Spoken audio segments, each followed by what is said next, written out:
ಇದರಲ್ಲಿ ತುಂಬಾ ಇಂಟ್ರಿಕೇಟ್ ಆಗಿರೋ ಬುಲ್ ಸೀಕ್ವೆನ್ಸ್‌ಗಳಿದೆ, ಸ್ನೇಕ್‌ಗಳಿದಾವೆ, ತುಂಬಾ ಸಿಜಿ ಕ್ರೀಚರ್‌ಗಳಿದಾವೆ. ಸೊ ಇಲ್ಲಿ ಒಂದು ಮಾಡಿದ್ರು ಇದೊಂದು ಫಿಲ್ಮ್ ನನ್ನ 800 ಸಿನಿಮಾಗಿಂತ ಒಂದು ದೊಡ್ಡ ವೆಯ್ಟೇಜ್ ಆಡಮ್ ಗ್ರೇವ್ಸ್ ಅಂತ ಇದ್ರು.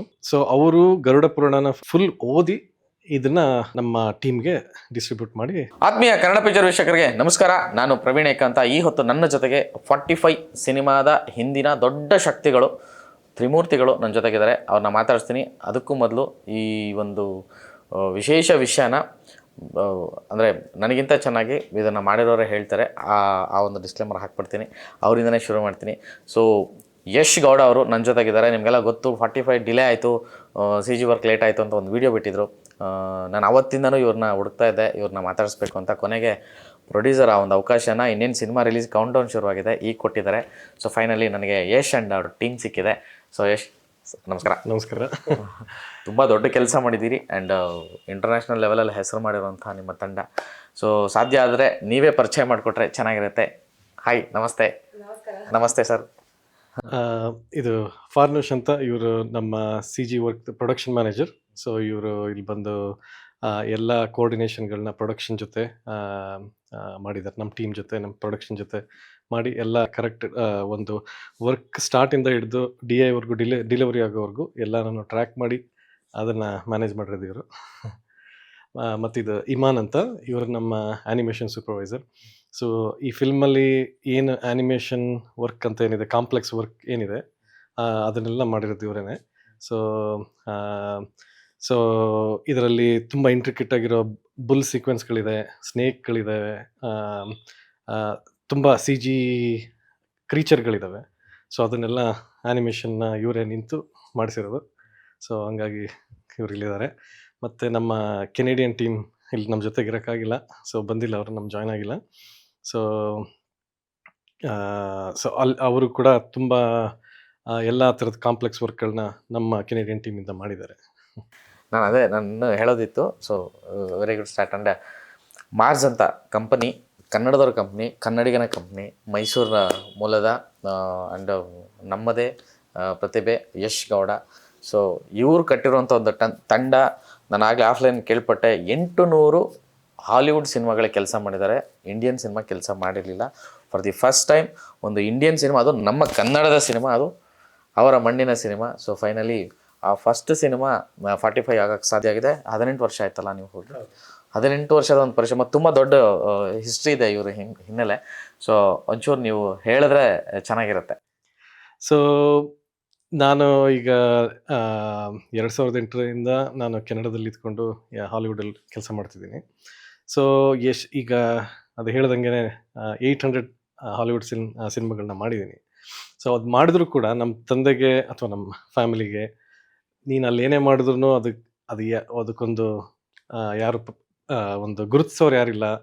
ಸೊ ಅದು ಎಷ್ಟೇ ದುಡ್ಡು ಮಾಡ್ಬೋದು, ಎಷ್ಟೇ ಹೆಸರು ಅಲ್ಲಿ ಮಾಡ್ಬೋದು, ನಮ್ಮ ಕರ್ನಾಟಕದಲ್ಲಿ ನಮ್ಮ ಕನ್ನಡ ಜನದ ಹತ್ರ ಒಂದು ಹೆಸರು ತಗೋಬೇಕು ಅಂತಂದ್ರೆ ಇಲ್ಲೇನಾದರೂ ಮಾಡಬೇಕು, ಇಲ್ಲಾಂದರೆ ಅದು ಪ್ರಯೋಜನ ಇಲ್ಲ ಅಂತ ನಮ್ಮ ತಂದೆಗೆ ಅನಿಸುತ್ತೆ. ನಾವು ಎಷ್ಟೇ ಫಿಲ್ಮ್ ಮಾಡಿದ್ರು ಅವ್ರಿಗೆ ಸಮಾಧಾನನೇ ಇಲ್ಲ.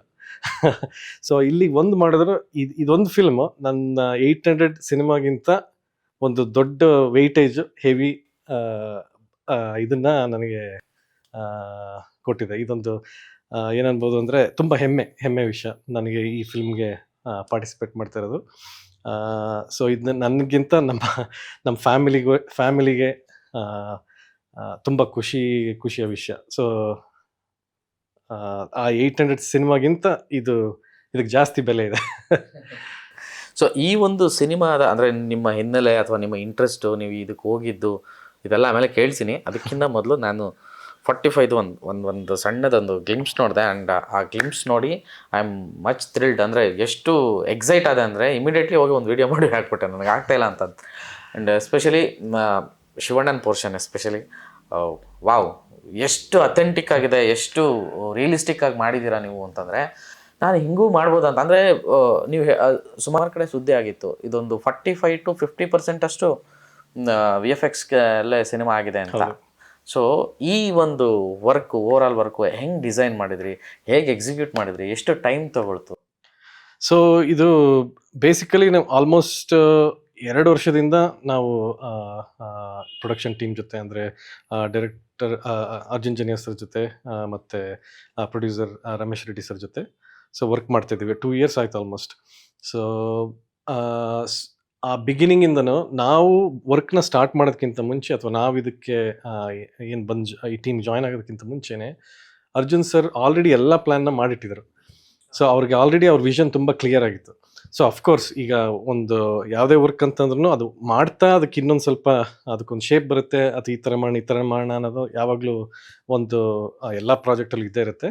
ಸೊ ಆ ಥರದ್ದು ಆ್ಯಡಪ್ ಆಯಿತು ಬಿಟ್ಟರೆ, ಸೊ ಅವ್ರಿಗೆ ಎಕ್ಸಾಕ್ಟಾಗಿ ಫಿಲ್ಮ್ ಇದೇ ಥರ ಇರಬೇಕು, ಇದೇ ಥರನೇ ಅವ್ರದ್ದೊಂದು ವಿಷನ್ ಅಂತ ಏನಿದೆ ಅದನ್ನ ಆಲ್ರೆಡಿ ಅವ್ರು ಐರನ್ ಔಟ್ ಮಾಡಿಬಿಟ್ಟಿದ್ರು. ಪಾಪ ಅವರು, ನಾವು ಬರೀ 2 ಇಯರ್ಸಿಂದ ಮಾಡ್ತಿರೋದು, ಅವ್ರು 4 ಇಯರ್ಸಿಂದ ಇದನ್ನು ಮಾಡಿದ್ದಾರೆ. ಸೊ ಅವ್ರದ್ದು 4 ಇಯರ್ಸ್ ಆಫ್ ಎಫರ್ಟ್ ಇದು. ಸೊ ಅದಕ್ಕೋಸ್ಕರ ಅದರಲ್ಲಿ ನಾವು ಈ ಪ್ರಾಜೆಕ್ಟಿಗೆ ಅದಕ್ಕೆ ನಮಗೆ ತುಂಬ ಹೆಮ್ಮೆ ಇರೋದು. ಯಾಕೆಂತಂದರೆ ಈಗ ಆ ಫುಲ್ ಪ್ಲ್ಯಾನಿಂಗ್ ನಮ್ಮನ್ನು ಈ ಪ್ರಾಜೆಕ್ಟಿಗೆ ತರೋದಕ್ಕಿಂತ ಮುಂಚೆನೇ ಅವ್ರು ಮಾಡ್ಕೊಂಡಿದ್ರು.